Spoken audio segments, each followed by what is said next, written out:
ব্যক্তিগত বিষয়গুলিতেও সে আমার কথা শুনতো।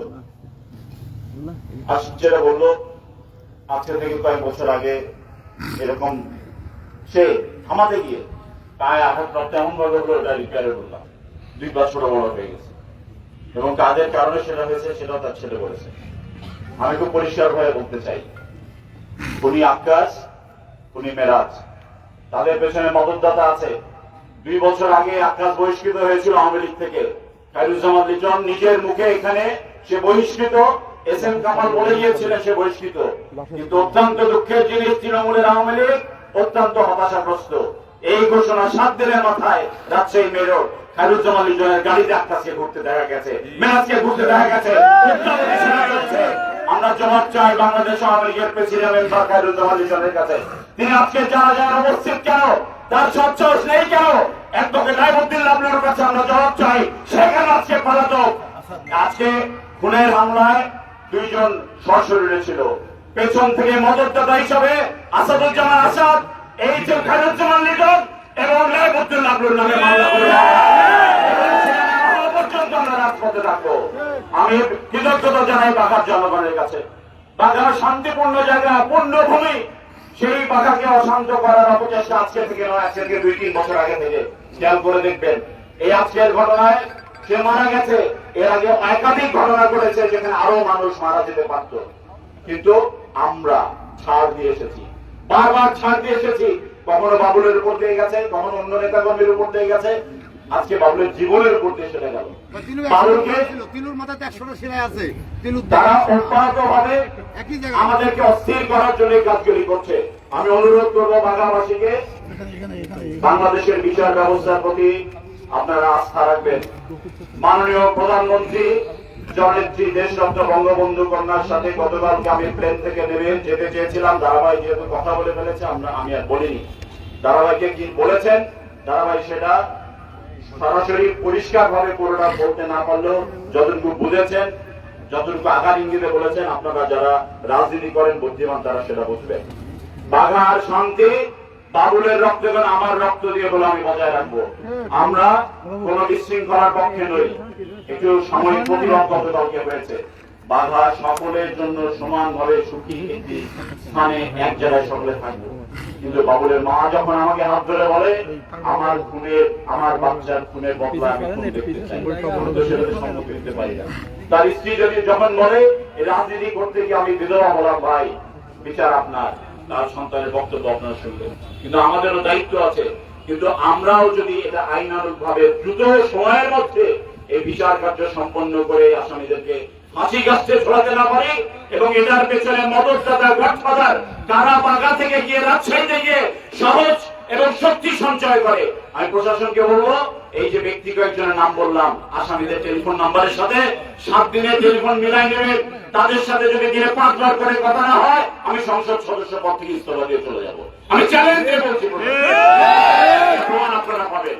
আমরা এটা সহ্য করবো না। সামনে দল ব্যবস্থা নেবে, প্রশাসন প্রশাসনিক ব্যবস্থা নেবে। এই ওয়াদা আজকে সকলের সামনে, এই 3 বাচ্চার সামনে আমরা করে গেলাম। আমি একা নই, যারা একা নয়, সকলে। আর এই পরিস্থিতিতে আসার জন্য এখানে উপস্থিত কিছু মানুষও আপনারা সহযোগিতা করেছেন।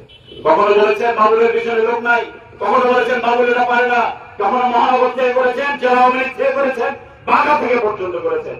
আজকে যদি সত্যি মুসলমান সাচ্চা মানুষ হয়ে তার আত্মার মাগফিরাতের জন্য আপনারা এখানে জানাজায় হাজির হয়ে থাকেন, তাহলে অতীতে যা করেছেন তার জন্য মহান আল্লাহ তাআলা রাব্বুল আলামিনের কাছে পানা চান, ক্ষমা চান এবং ভবিষ্যতে সঠিক মানুষের সাথেই থাকবো, সঠিক পথেই থাকবো, এই ওয়াদা করেন। তা হলে এখন থেকে এই মুহূর্ত থেকে এটা থেকে বিদায় হয়ে যাবে, এই মুহূর্ত থেকে এখান থেকে বিদায় হয়ে যাবে। নাটক আমরা সহ্য করবো না, অনেক নাটক আমরা সহ্য করেছি। আল্লাহ তাআলা রাব্বুল আলামিন আমাদেরকে ক্ষমা করেন যে আমরা আশরাফুল ইসলাম বাবুলের মরদেহের সামনে দাঁড়িয়ে কথাটি বলছি। মরদেহ নিয়ে বাংলাদেশ আওয়ামী লীগের ভাষা আন্দোলন থেকে শুরু করে মুক্তিযুদ্ধ থেকে শুরু করে একটা মৃত্যু মানুষকে উঠতে দেয়।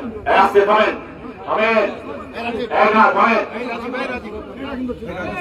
থামেন। আশরাফুল ইসলাম বাবুলের আমি যা বলেছি ওর যে আরো অনেক বড় মানুষ আছে, থাকেন, থামেন। হ্যাঁ,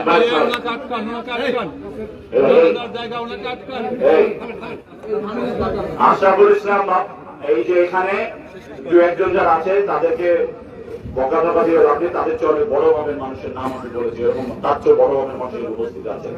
নিজ নিজ দায়িত্ব থেকে নিজেদের দায়িত্ব সঠিকভাবে পালন করবেন, তা না হলে জনরোষে যখন পড়বেন তখন কিন্তু ভবিষ্যতে কি লেখা রয়েছে আল্লাহ তাআলা রাব্বুল আলামিন ছাড়া কেউ জানে না।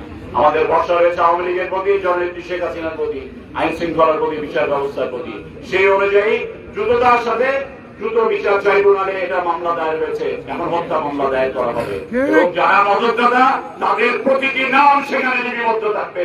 তদন্ত করার দায়িত্ব তদন্তকারীদের, বিচার করার দায়িত্ব বিচারপতিদের, তাদের হাতেই ছেড়ে দেওয়ার ভবিষ্যৎ। কিন্তু বাঁধার দায়িত্ব আমাদের। সকলে শান্তিপূর্ণ থাকবে, নিজের হাতে আইন তুলে নেবেন না। পরিবারের পাশে সকলেই আপনারা যারা সহযোগিতা করেছেন, চিকিৎসার সময় প্রতিনিয়ত কথা হয়েছে এবং আমি এমন একটা দেশে গিয়েছিলাম, আপনারা জানেন সেখানে নেটওয়ার্ক থাকে না, তারপরে আমি একদিন আগে চলে এসে চেষ্টা করেছিলাম, মুখটা দেখতে পাইলে। আপনারা আশরাফুল ইসলাম বাবুকে ক্ষমা করবেন, আমাদেরকে ক্ষমা করবেন, কিন্তু আমাদের কোন কৃতকর্মে সাধারণ মানুষের জীবনযাত্রাতে বিন্দু মাত্র কোন সমস্যার বিঘ্ন সৃষ্টি যেন না হয় সে দায়িত্ব আমার। কারণ আশরাফুল ইসলাম বাবুলের সবচেয়ে বড় দোষ হলো এত এত পাখা পাখা নেতা থাকার পরেও কেন জাতীয় নির্বাচনে শুধু পাখাতেই শাহরিয়ার আলম 20,000 ভোটে পাস করলেন। এটা হলো তার সবচেয়ে বড় অপরাধ। কয়েকজন অন্যান্য দিকে বলার চেষ্টা করেছেন, একজন মানুষের মৃত্যু নিয়ে, একজন ত্যাগী রাজনীতিবিদের ত্যাগ নিয়ে ভুল রিপোর্ট, ভুলভাবে উপস্থাপন, সেদিনই দয়া করে খেলবেন না। তাতে যারা করবেন তাদেরও গ্রহণযোগ্যতা কমে যাবে। অনেক বাড়তি কথা বলে ফেলেছি, আমি শুরুতে বলে নিয়েছিলাম আমি জানা যায় কথা বলি না, কিন্তু আজকে এই বাঘা উপজেলা আওয়ামী লীগের একমাত্র যাকে নির্ভর করে আমরা রাজনীতি পরিচালনা করতাম, সে আজকে চলে গেল আমাদের এখানে, আমাদের কাছ থেকে। তার সামনে দাঁড়িয়ে আমরা যদি দুটো মনের কথা ব্যক্ত না করি, সত্য যদি না বলি, নিজেদের অভিব্যক্তি যদি না বলি, নিজেদের প্রত্যয় সংকল্প যদি না বলি, তাহলে জীবন বেকার হয়ে যাবে। সবাই ভালো থাকবেন, সুস্থ থাকবেন। আপনারা সকলে দয়া করে